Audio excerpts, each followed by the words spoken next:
Welcome to Suncoast in Depth. My name is Brett Watson. I'm one of the teaching pastors at Suncoast Community Church, and this is the third installment of the religion class I'm teaching titled Religion, the Human Quest to Reconnect. And this is, I kind of went back and thought about the last class and its very basic overview of Hinduism, and thought that, well, there needs to be more here. There needs to be more said about the influence of Hinduism in the West, particularly in America, since that's the culture I'm operating in. And I remembered a class that my professor, Ann Glegg, taught about gurus in America. So I've taken a lot of the material from that class and condensed it into this presentation for you. And I hope it's helpful to better understand the influence that these Eastern religions have had on American religious culture, but also the influence that American culture has had on these Eastern religions, so that they really have turned into something different. So this is about the Hindu gurus in America and the influence that they've exerted on our religious culture. There are recognized by most scholars two waves of guru influence in this country. The first wave are really those who came after the what was called the World Parliament of Religion in 1893. And the guy that I tried to remember in the first video, Swami Vivekananda, Yoganananda. How'd I do with those pronunciations, Kyle?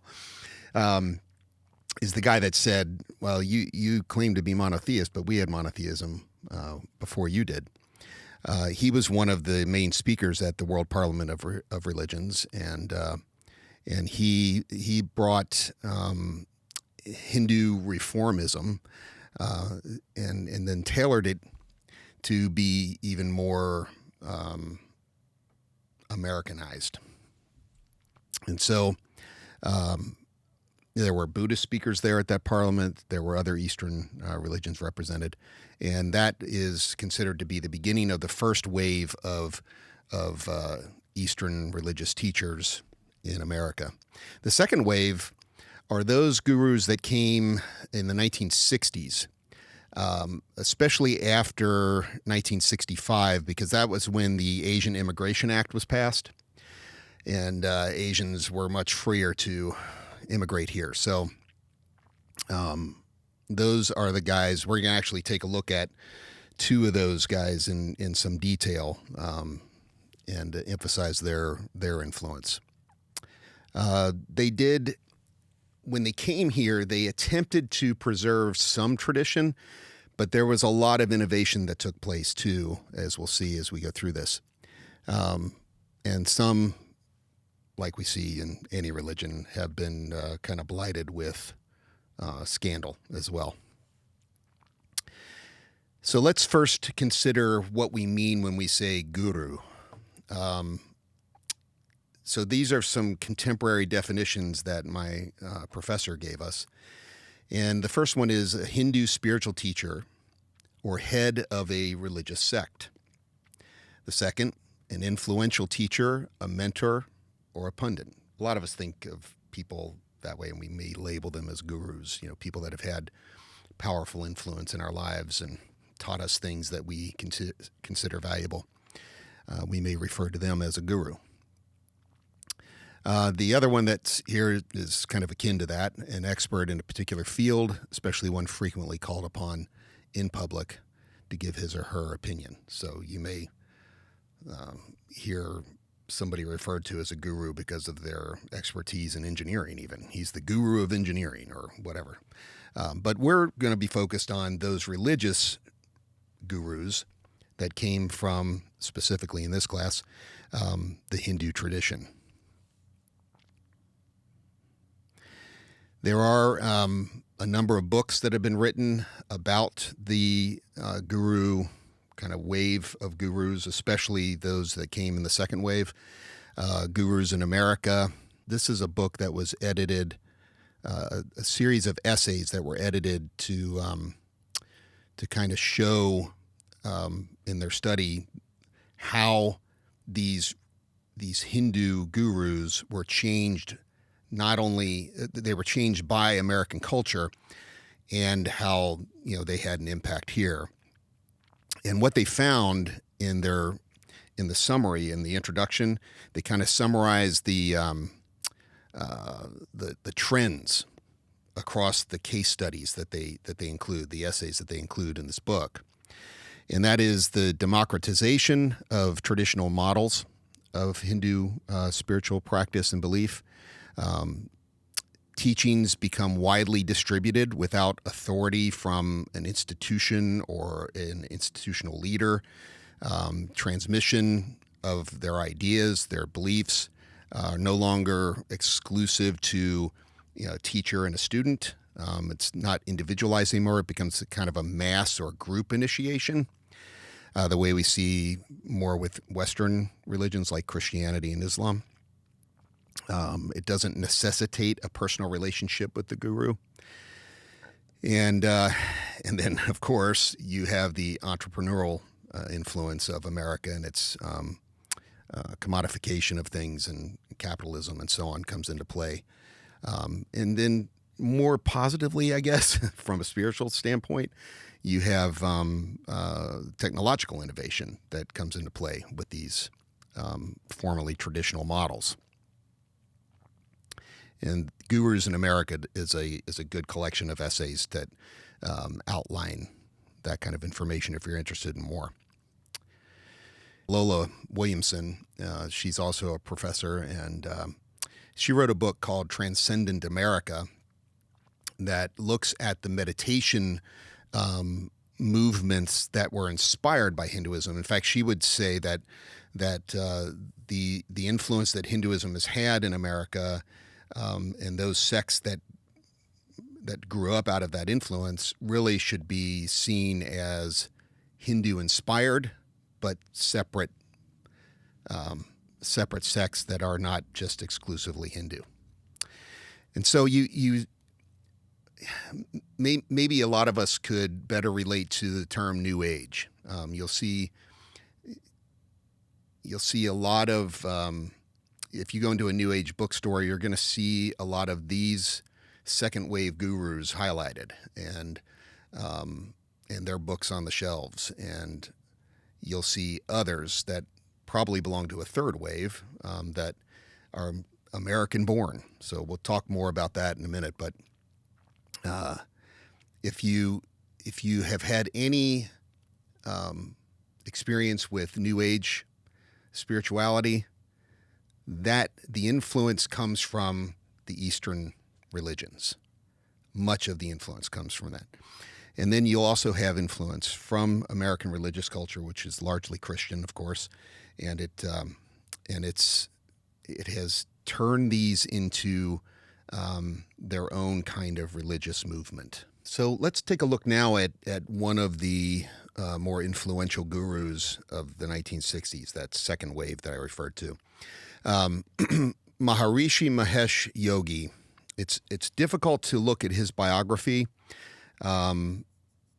before he came here, but as hazy as it is, he did have a title when he was in India, and it was Mahesh Prasad Barma.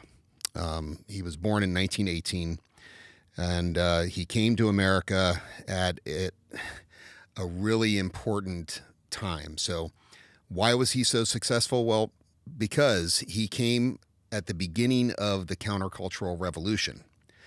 And so he was eagerly received by a very large audience. They wanted to know the mysteries of the East, They were breaking away from the traditional American culture and embracing this counterculture. So he did actually study physics at, what was it? Allahabad University, I think it was. So he was a smart man, but he became a disciple of another Swami whose name I cannot pronounce, so I won't even try. But from there, he became his own. He became a guru.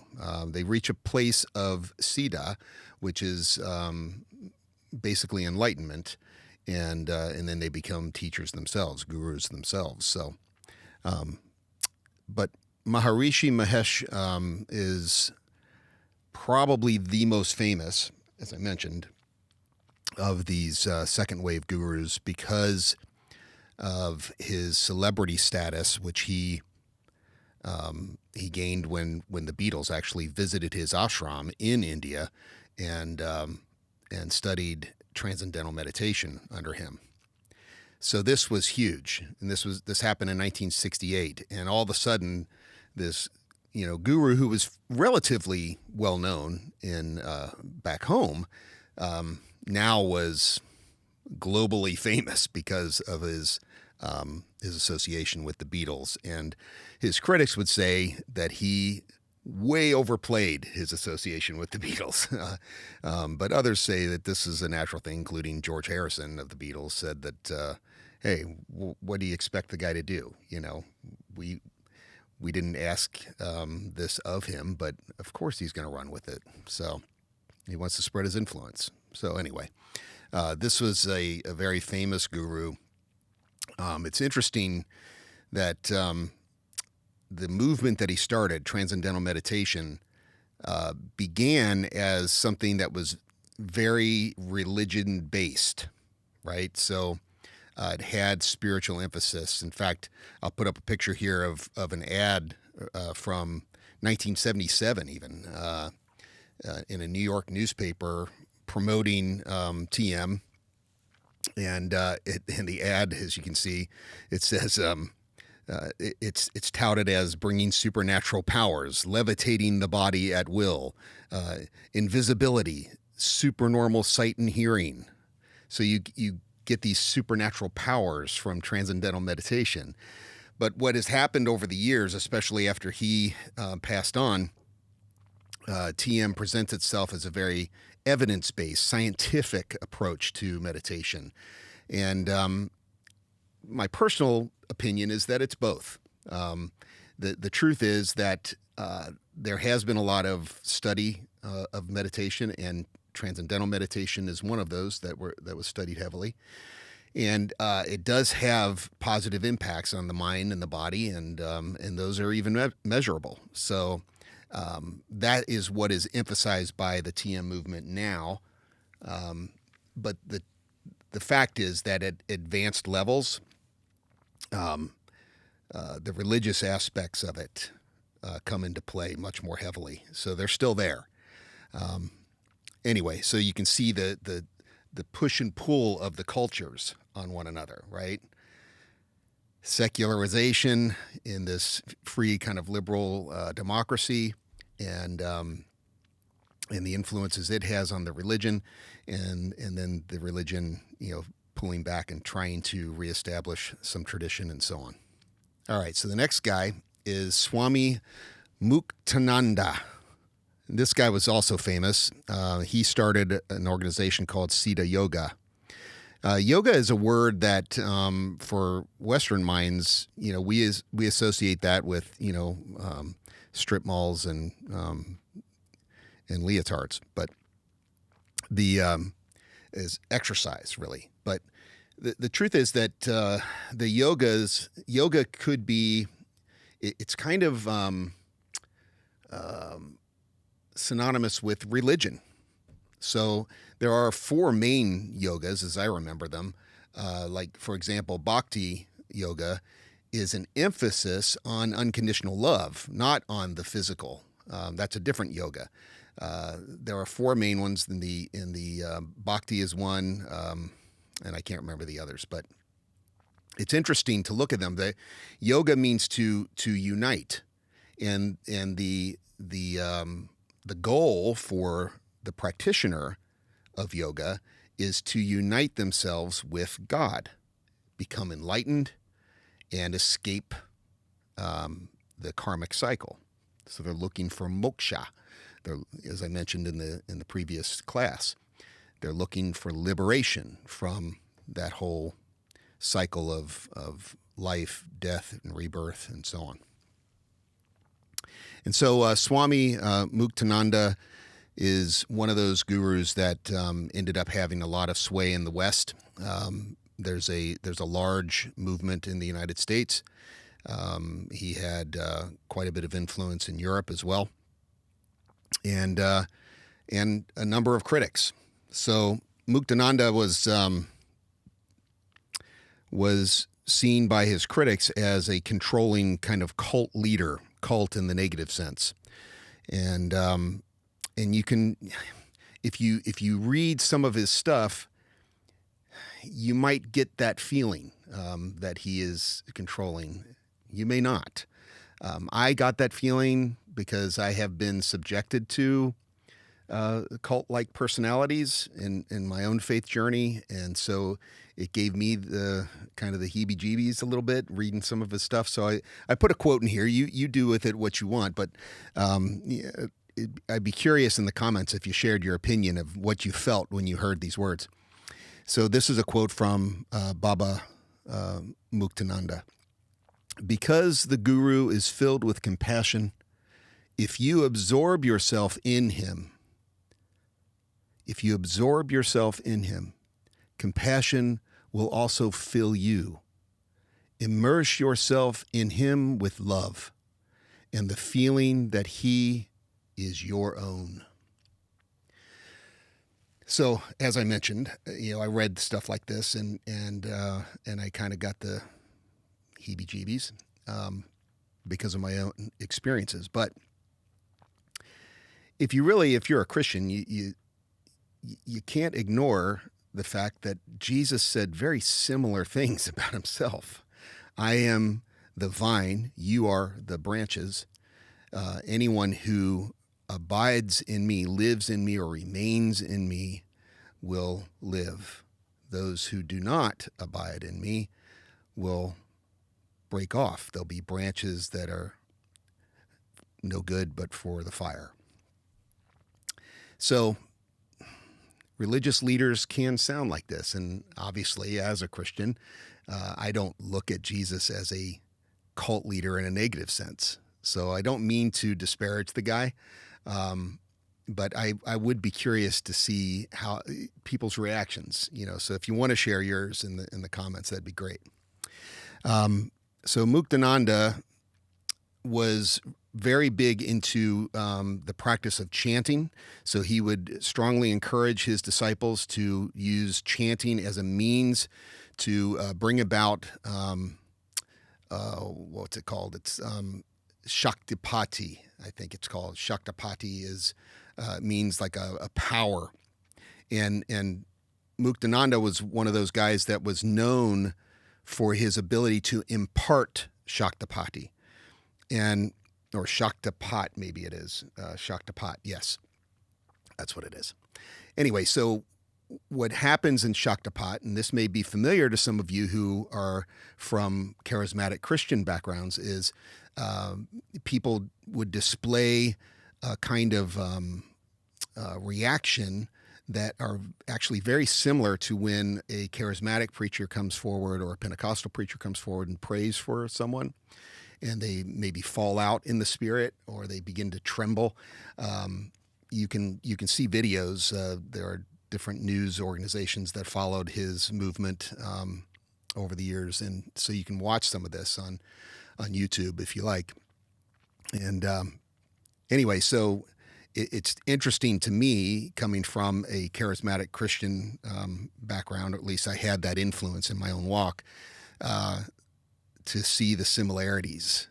So what would happen is the disciples would be seated, ready to learn or ready to receive Shaktipat, and the guru would walk around. And I remember in one video he had a bunch of branches in his hand, and he was whacking them on the head with it, and it reminded me of a priest going down going down the aisle, sprinkling holy water on congregants in say the Roman Catholic tradition.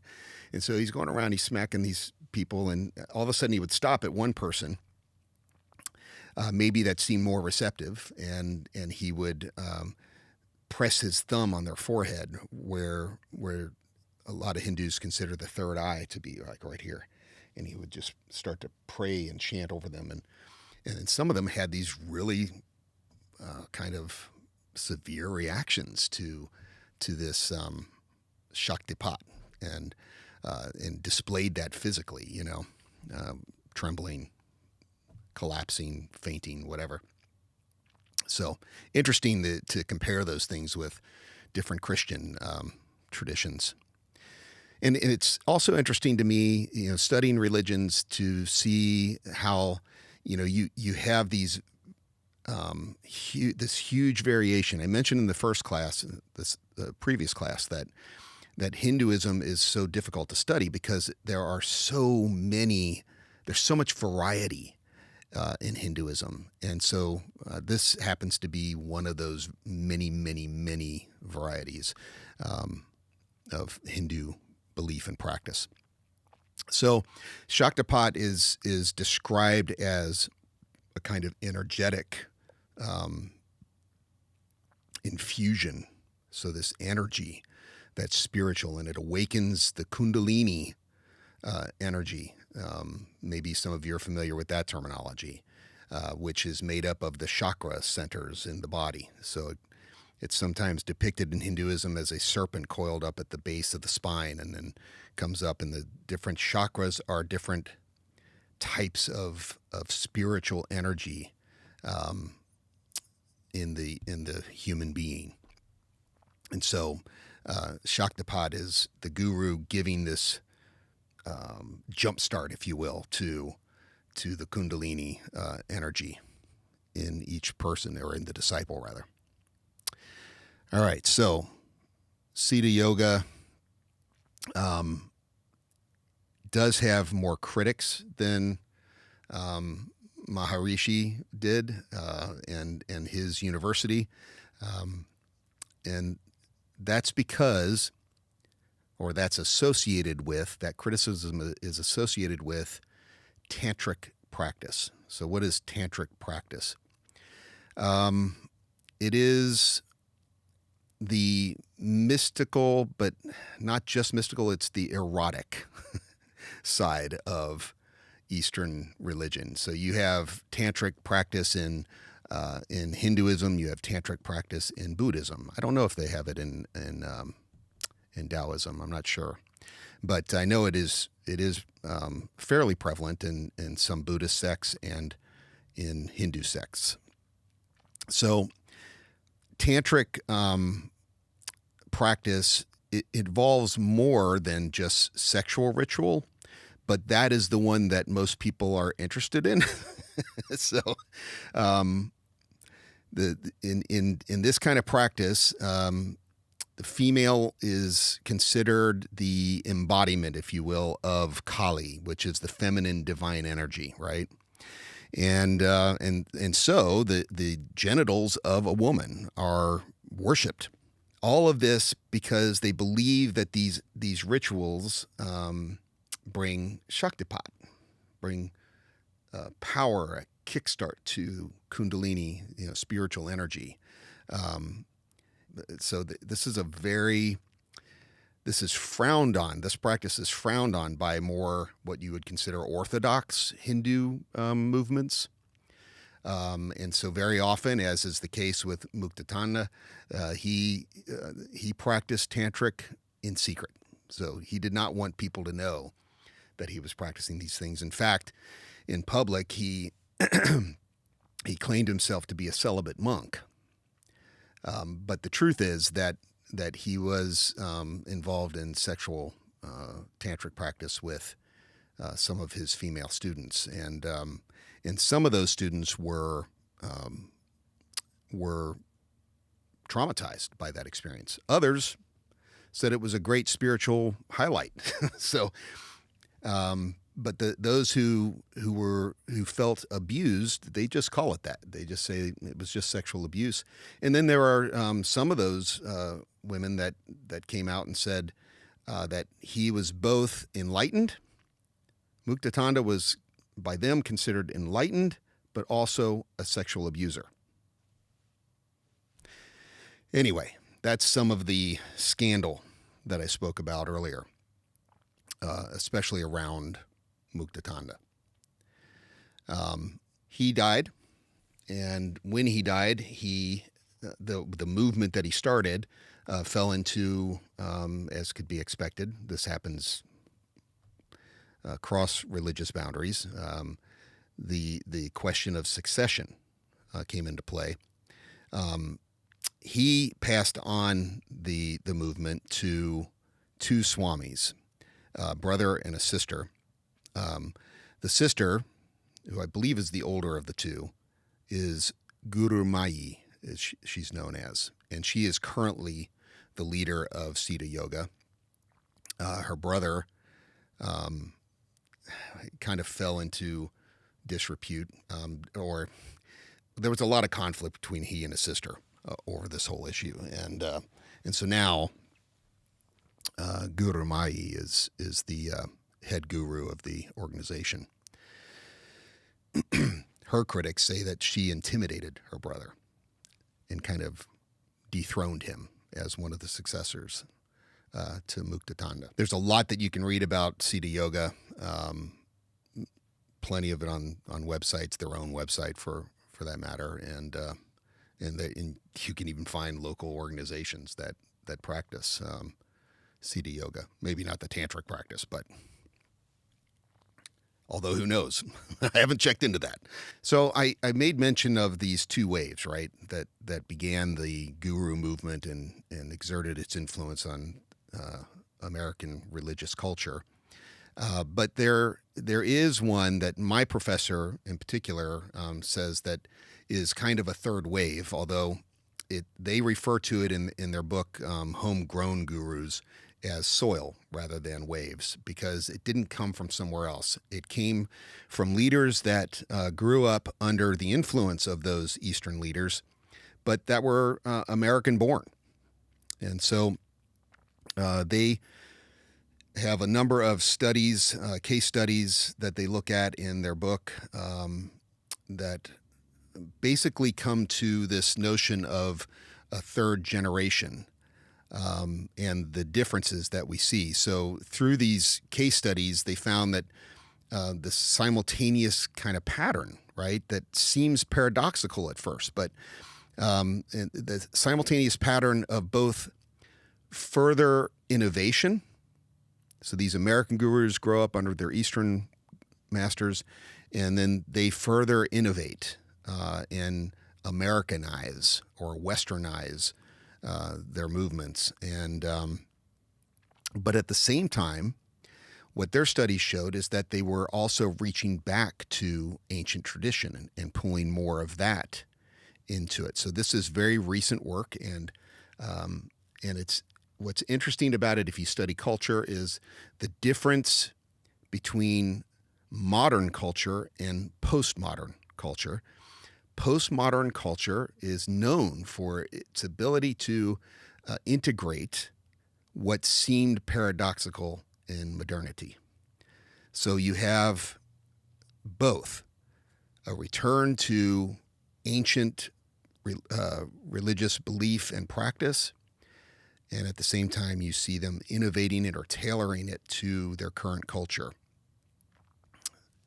Really, I mean, if you're into religious studies, this is super interesting, and I happen to be one of those nerds. So anyway, I hope this has been helpful. This is all I have here, but I wanted to do this because the truth is that there has been pretty significant influence since the countercultural movement from the Eastern religions and Eastern philosophies on the overall religious culture of our country. And we see that manifested more like as New Age, as I mentioned earlier, New Age movements and meditation movements. mindfulness. That comes from Buddhist roots, and which has its roots in Hinduism. So this is to just show that, this give a little bit of history and therefore better understanding of where the influence of New Age came from. And I understand that most of the people that I'm teaching this class to are from Christian backgrounds. And so, and I remember a time in my own Christian faith journey where I was very bought into more conservative views, evangelical views, and going back to look at these religions stirred a little bit of fear. And I just want to address that to close this out. If that's you, if you feel like looking at these things are scary, maybe because you've been told that these other religions exert a demonic influence, I'll just tell you what I found in my own experience, and so take it for that. Okay, as I summoned the courage to start looking at these religions again and actually go back to school to study them, what actually occurred in my walk was a strengthening, an increase of admiration for Jesus and his teachings. It did not persuade me to become Hindu or New Age, or although I guess maybe some of my critics would say that I'm New Age. I don't know. But it also grew in me this real appreciation for what is known by scholars as the perennial tradition. The perennial tradition looks at the common threads between these religious traditions, right? The things that they have in common. And there are so many. So if you read the Bhagavad Gita, for example, one of the really beloved texts of Hinduism, you'll see a lot of familiar teaching there if you're familiar with the teachings of Jesus. It's just that the person in the story that's conveying this stuff is not Jesus. It's Krishna. But they are the same teachings. And if you look at for example, the Dhammapada in Buddhism, the sayings of the Buddha, you'll see a lot of similarity between those sayings and the Sermon on the Mount, for example, or other teachings of Jesus. So when I say that it encouraged my faith in Christ, I also want to say that it's not that I look down on those other religions and see Christianity as the superior thing. I don't. I just really appreciate the collective wisdom that has it's almost magical the way it's manifested in all of these religions. And yeah, the trappings are different, but that's really what it amounts to. It's just the trappings are different. But the teachings, the core principles are very, very similar. And so I don't personally think that you're damaging your soul in any way by studying these religions, obviously, or else I wouldn't be teaching them about them. But I hope that helps you if you were on the fence. I realize I'm talking to people that are on the fence and they're not sure, but they are curious. And I would encourage them to go ahead and take a look at these things, even beyond what I'm bringing to the table here. And I think you'll experience something that you appreciate by looking into their teachings and the similarities that they hold with the teachings of Christ. So thanks for watching. See you in the next one.